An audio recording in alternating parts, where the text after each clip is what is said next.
వస్తే office room ఇదే sir. ఇక్కడ సైన్ చేయండి sir.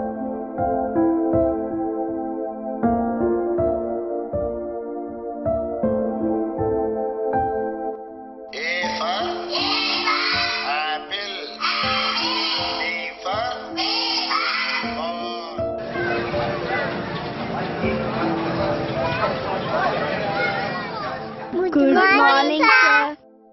Good morning, SIT down. Thank you, sir. నేను మీకు కొత్తగా వచ్చిన ప్రధానోపాధ్యాయుణ్ణి. నా పేరు సుందరం మాస్టారు. నాకు 30 సంవత్సరాల అనుభవం ఉంది. ఈ 30 సంవత్సరాల అనుభవంలో ఏ విద్యార్థిని గాని పేరు పెట్టి పిలవలేదు. ఎందుకంటే వారి పేరు కన్నా వారి లక్ష్యం గొప్పది నా దృష్టిలో. ఆ లక్ష్యం సాధిస్తేనే ఆ పేరుకో అర్థం ఉంటుంది. అందుకే మీ పేరు కన్నా ముందు మీ లక్ష్యం ఏంటో చెప్పండి. సార్ నేను డాక్టర్ని అవుతా. సార్ నేను పోలీసుని అవుతా. సార్ నేను ఇంజనీర్ అవుతాను సార్. సార్ నేను డాక్టర్ని అవుతా. సార్ నేను పైలట్ అవుతా. సార్ నేను ఇంజనీర్ అవుతా. సార్ నేను రైతుని అవుతా. ఏంటమ్మా, రైతా? అవును సార్, నేను రైతుని అవుతా. రైతా? అందరూ ఇప్పుడు ప్రపంచంతో పోరాడుతూ ఉంటే నువ్వింకా రైతు అంటావేంటమ్మా? సార్ అందరూ డాక్టర్లు, పోలీసులు, ఇంజనీర్లు అయితే వీళ్ళకి తిండి పెట్టేదేవా సార్? ఆ తిండి పెట్టే రైతుని నేను అవుతాను సార్.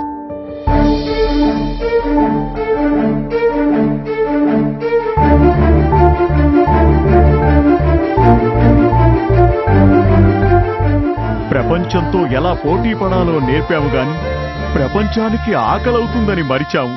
చాలా గౌరవంగా ఉందమ్మా నిన్ను చూస్తుంటే. నీ పేరేంటమ్మా?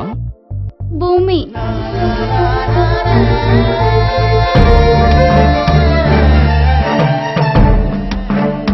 ఎండకు ఎండి వానకు తడిసిన రైతుని ఈ రోజు దేశానికి వెన్నెముకంటున్నాం. కానీ అదే వెన్నెముక లాంటి రైతు ఆత్మహత్య చేసుకుంటుంటే మనం ఏం చేస్తున్నాం? ఇకనైనా మారుదాం. భూమి లాంటి వాళ్ళకి మనమంతా సేవకులమని తెలిసేలా మారుదాం. ఎందుకంటే భూమి లాంటి వాళ్ళు మనకు లేకపోతే భుక్తి లేదు. ఓ స్వచ్ఛ భారత్, ఓ హరితహారం, ఓ రైతే రాజు అనేలా ఇంటింటికి తెలియజేద్దాం.